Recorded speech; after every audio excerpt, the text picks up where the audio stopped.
የሰውነት ክፍሎችን ሁሉ ለምን አውጥቼ እንደማልሸጣቸው ሳስብ ግርም ይለኛል። ቆይ ግን ይሄን ስራ አልተውክም እንዴ? ይቅርታ ዴቭ፣ ማቆም የምችለው ስራ አይደለም። ናውድ አንተ እኮ ወንድሜ ነህ። ግን የምሰማቸው ነገሮች በፍጹም ምቾት እየሰጡኝ አይደለም። የምታደርገው ክፉና መጥፎ ስራ ያያየው ዝም ልልህ አልችልም። እኔ ባዳ ነኝ እንዴ ዝም እምልህ አንተ? ቆይ ምንድነው የምታካብደው? ለምንድነው ማላካብደው? በአንተ ምክንያት እኮ ንጹሃን እየሞቱ ነው። ሰው ልብ ውስጥ እኮ ፍርሃትና ጭካኔ እየዘራ ነው።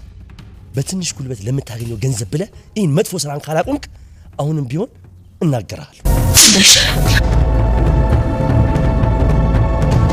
ቆይ እንዴት እንደዚህ አይነት ክህደት ትፈጽምብኛለሽ? ክህደት አይደለም፣ ከወንድሜ ጎን ነው የቆምኩት። ቆይ ዳዊት ካንቺ ጋር መጋደም ውሸት ነው? ስመቃ ክንዱን ተንተርሼ ነው ያገኘሁት። ሌላ ምንም የተፈጠረ ነገር የለም። ምናልባት ደግሞ አውቄም ላደርገው ይችላል። ቆይ ነው አውድን ያልገባኝ ነገር እስር ቤት ሄደ ዳዊትን ጥሩ ልገለው ፈልጋለሁ ልትለው? ዳዊት በቅርቡ በዋስ ይለቀቃል። አልገባኝም። እንዴት ሆኖ? ሉሊት ቃሏን መስጠት ነበረባት አይደል? አዎ። አላደረገችው ማለት እንኳን ያን ወጣት እንዴ ቢቀርና አቶ መስቴንን በፍቅርሽ ጠባርገሽ አይደል እንዴ? ከውበቴ በላይ በደም ጭንቅላቴ መጠቀም ነው የምፈልገው።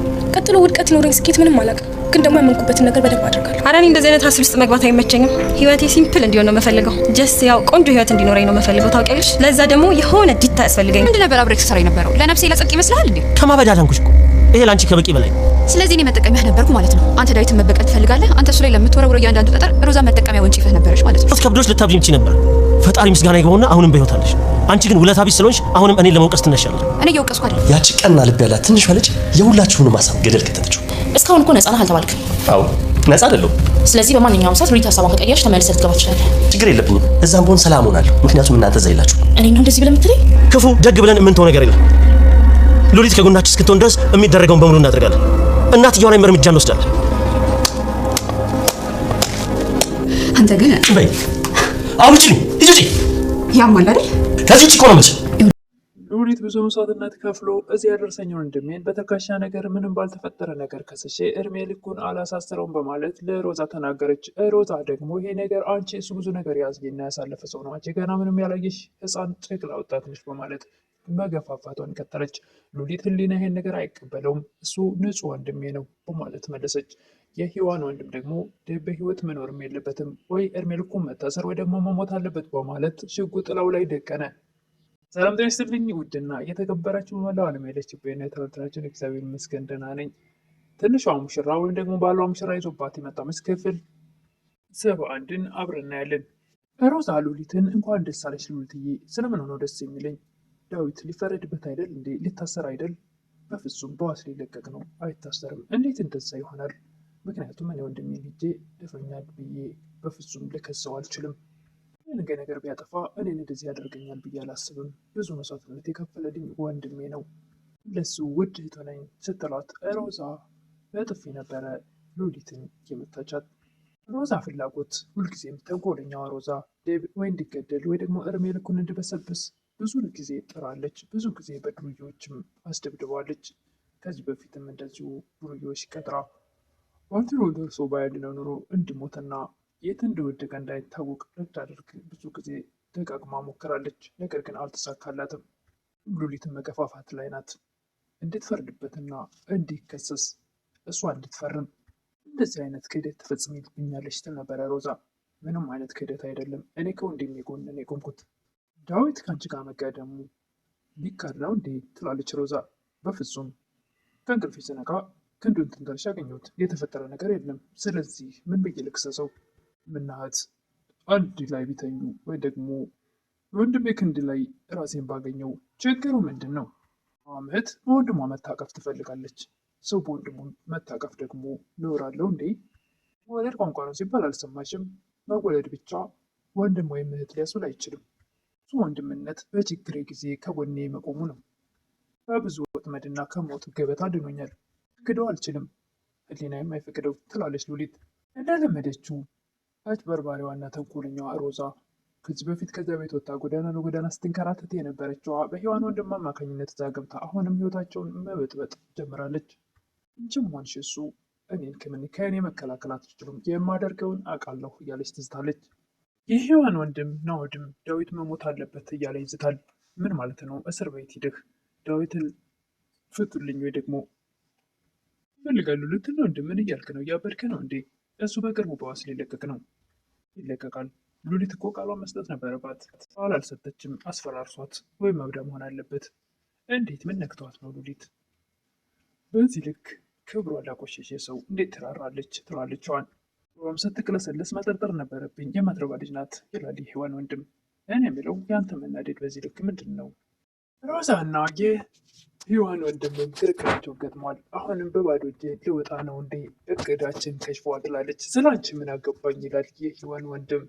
የባሰ ሲያርቅ እንጂ ሲካፈል አይስማማም እንደሚባለው ይህን ያደረግኩት ለነፍሴ ለጽድቅ ይመስላል እንዴ? የሆነ ነገር ለማግኘት መሰለኝ እና ታዲያ ጎዳና ለጎዳና ከመንከራተት አላዳንኩሽም። መጠቀሚያ ነበርኩ ማለት ነው። አንተ ዳዊት ላይ ለምትወረውራቸው ጠጠሮች እያንዳንዱ ነገር እኔ መጠቀሚያ ነበርኩ ማለት ነው።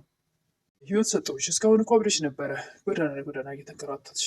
አሁን እኮ መልሰሽ ወደ ቀደመ ክብርሽ ተቀምጠሽ ምን የመሰለ ቤት ላይ እየኖርሽ ነው። ስለዚህ ከበቂ በላይ አይደል? ከአሁን እኮ ወይ ሞተሽ አብረሽ ነበረ። ስለዚህ ደግሞ እኔን ለመውቀስ ምንም ሊኖርሽ አይችልም።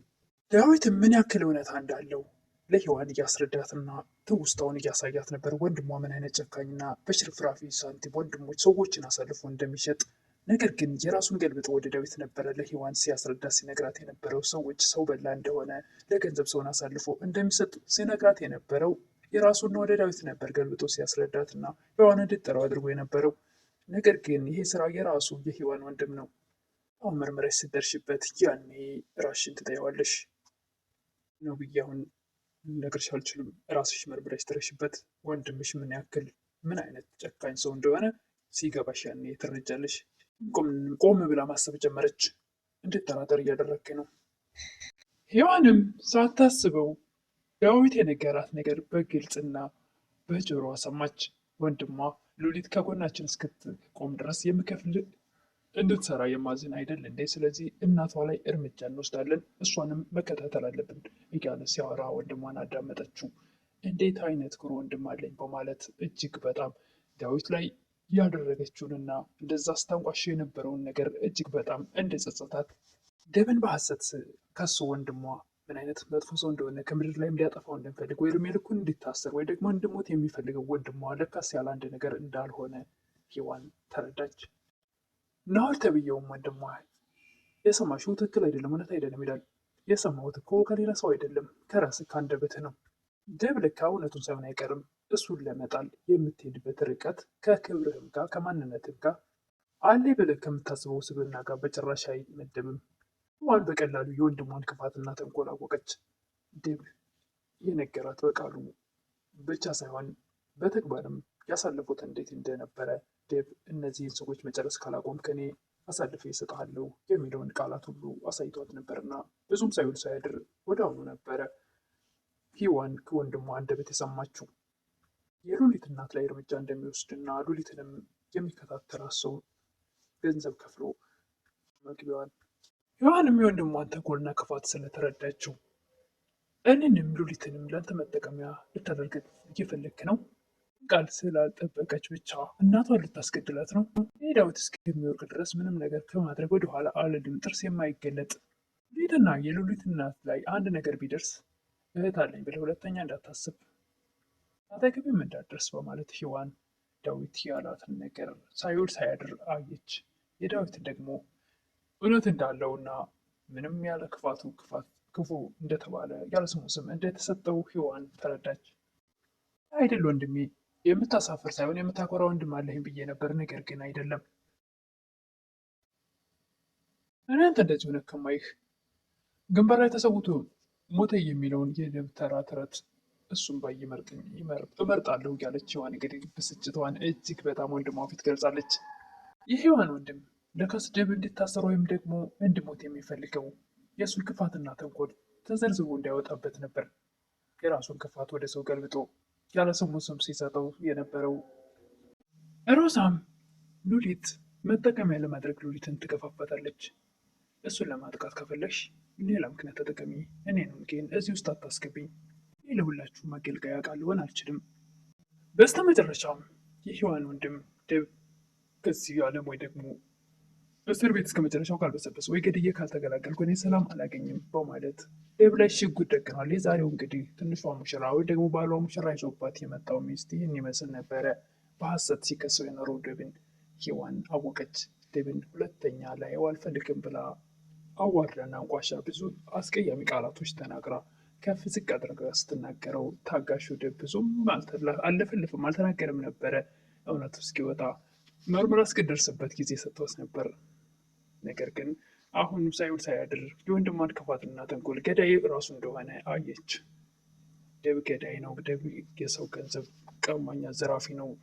ለገንዘብ ሲሉ ደግሞ ራሱን ወዳድና ሰውን አሳልፎ የሚሰጥ ሰው እንደሆነ አስመስሎ ሲነግራት ስለነበረ ሔዋን አምኗ ነበር ወንድሟን። ነገር ግን ሳይውል ሳያድር የደብ ንጽህናና የወንድሟ ክፋት ተገልጾላታል። ለዛሬ ይህን ይመስላል ትንሿ ሙሽራ ክፍል 71። አዲሶች ካላችሁ ደግሞ የደወል ምልክቷን ጫን ማድረግ አትርሱ። ላለሁ ለምታበረታቱኝ እህቶች ምስጋናዬ ከልብ ነው። አመሰግናለሁ ሁላችሁንም።